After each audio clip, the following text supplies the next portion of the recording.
Welcome to Proclaim, a presentation of the Catholic Diocese of Alexandria. Join us as we journey together through the Scriptures revealed to us by God. Good morning and welcome to Proclaim. As Jesus has laid down the principle that if you want to be first in His kingdom, you've got to be the servant of all, you've got to be at the bottom of the heap, He now uses what I guess we would call a visual aid. He uses something very visual and concrete as a way of bringing that lesson into their experience, hopefully making it where they at least will understand what He's saying, even if it doesn't make a lot of sense to them.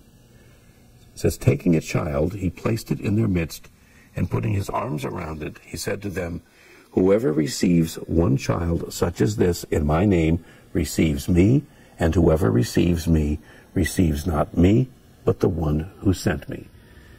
Now, in order to understand the meaning of this lesson, we again have to keep in mind the culture.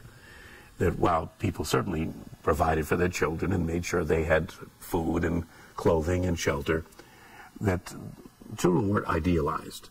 Children at that time, until they were considered adults, after about the age of 12 or 13, they weren't valued members of society. They were taken care of. They weren't ones that provided for their families. They didn't contribute to the household. And so they had no rights. They were basically those that others had to take care of. And so when Jesus uses a child as an example, He's not talking about the lovableness of a child. He's not talking about giving affection to the child. He's talking about something much more significant than that. He's talking about being like a child, being willing to be at the mercy of others, being willing to not be a person of prestige and honor and power, being a nobody. This program was brought to you by Antoon Enterprises.